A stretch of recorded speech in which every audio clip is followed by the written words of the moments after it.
హల్లెలూయా. అందరికి నా వందనాలు. సమయం ఇచ్చిన దేవాతి దేవునికి నా నిండైన వందనాలు. అలాగే పాస్టర్ గారికి, ఆంటీకి కూడా నా వందనాలు. నాకు ఇచ్చినటువంటి మాట 4వ మాట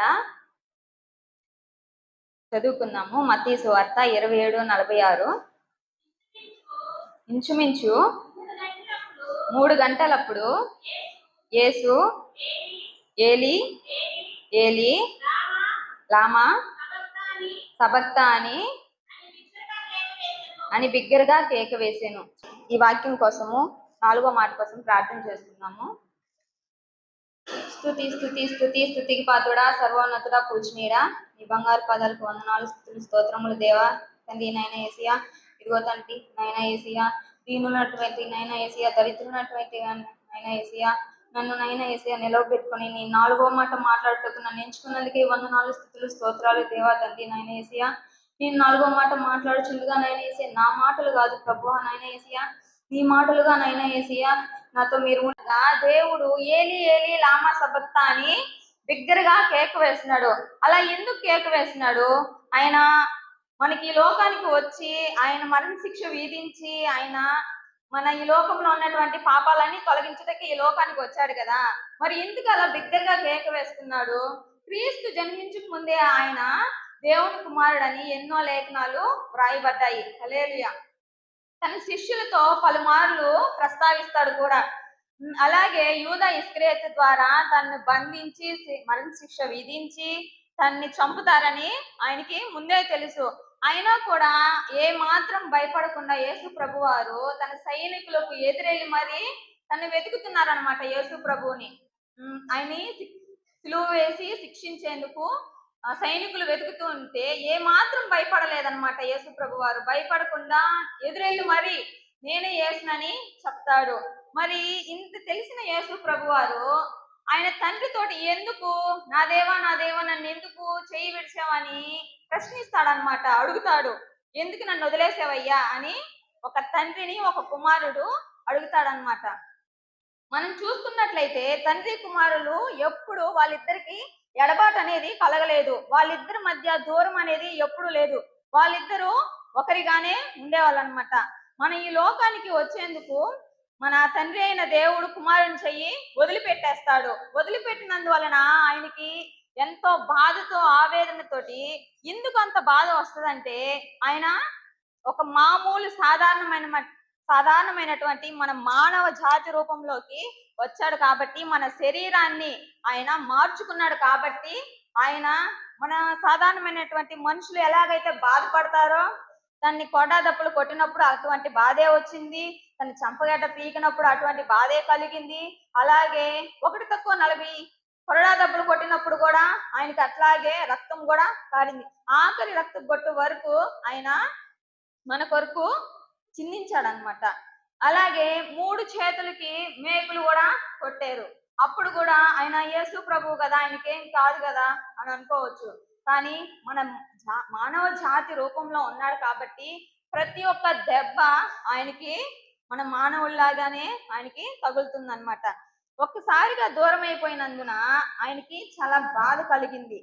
ఆయనకి దేవునికి మొర్ర పెట్టుకుంటున్నాడు. అది ఎక్కడుందో ఒకసారి చూస్తున్నాము. కీర్తనలు 22:27లో చూసుకున్నట్లయితే, బూది గంధంలో నివాసులందరూ జ్ఞాపకం చేసుకొని యెహోవా తట్టు తిరిగేదను. అలాగా యేసు ప్రభు వారు మొర్ర పెట్టుకొని దేవుడి వైపు ఈ లేఖనాల ప్రకారము ఆయన తండ్రి అయిన దేవునికి తట్టు తిరిగి మొర్ర పెట్టుకుంటూ ఉన్నాడు. మత్తయి సువార్త 27:47లో చూసుకున్నట్లయితే, ఈ మాట పలికిన తర్వాత ఏలి ఏలి లామా సబక్తా అన్నారు కదా. ఆ మాట పలికిన తర్వాత అక్కడ ఉన్నటువంటి ప్రజలు వాళ్ళ ఫీలింగ్ అంటే వాళ్ళు ఒకరికొకరు డిస్కషన్ చేసుకుంటున్నారు అనమాట. ఏంటి ఈ మాట, ఆ మాట ఎలా ఉందంటే, ఏలి ఏలి అనే భాష వాళ్ళకి తెలియదు, వాళ్ళకి అర్థం కాదు. ఆ భాష ఎప్పుడు కూడా యేసు ప్రభు వారు అక్కడ ఉన్నటువంటి వారితో ఎప్పుడు కూడా పలకలేదనమాట. అసలు ఆ భాషని ఎందుకు మాట్లాడాడు అని అంటే, మార్కు సువార్త 15:34 ఒకసారి చదవండి. 3 గంటలకు యేసు ఏలోయి ఏలోయి లామా సబక్తా అని బిగ్గరగా కేక వేసెను. ఆ మాటకు నా దేవా నన్నెందుకు చేయి విడిచితివి అని అర్థం. ఏలి ఏలి లామా సబక్తా అనే వాక్యంలో ఏలి అనే వాక్యము ఏ భాషకి చెందిందంటే హెబ్రీ భాషకి చెందింది. అలాగే లామా సబక్తా అనే పదము ఏ భాషకి చెందిందంటే అరామ్ భాషకి చెందింది.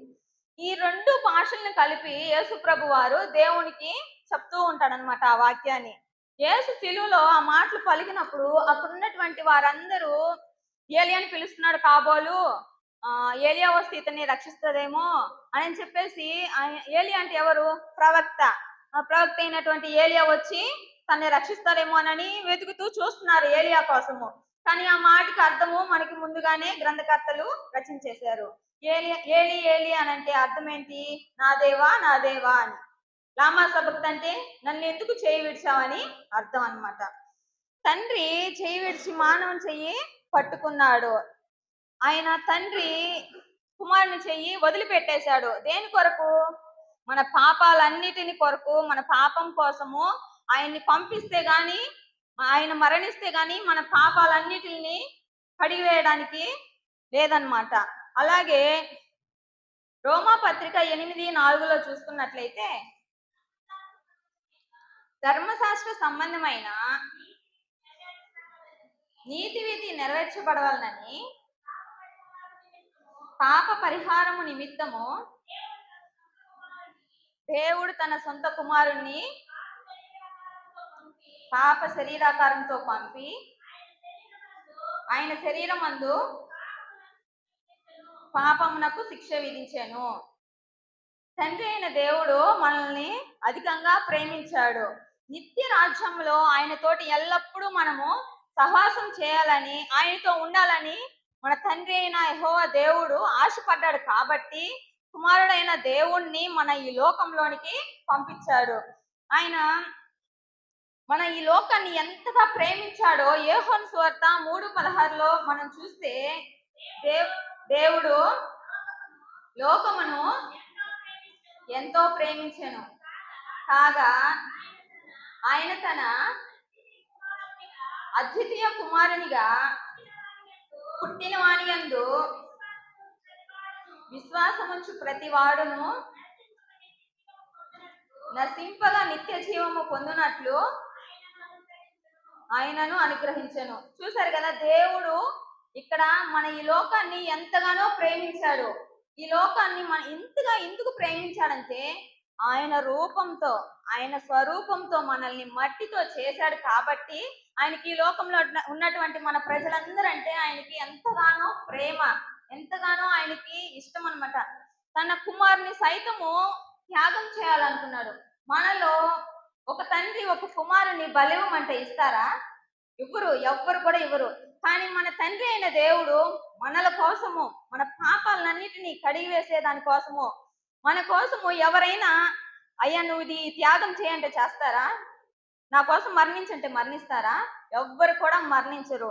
కానీ మనలాంటి ఇట్లాంటి నీచమైనటువంటి మన కోసము, పాపుల కోసము మన దేవుడైన యేసు ప్రభు వారు మన కోసము ప్రాణం పెట్టి సిలువలో ప్రాణాలు విడిచాడు.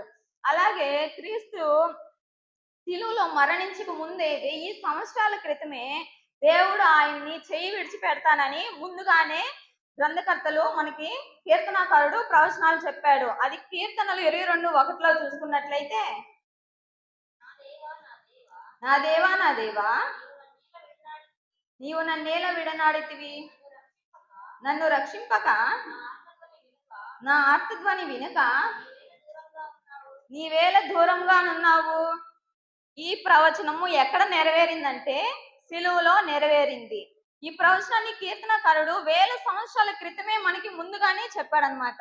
అందుకోసంగా మనకి ఇప్పుడు కొత్త నిబంధనలో యేసు ప్రభు వారు మత్తయి సువార్తలో 27:47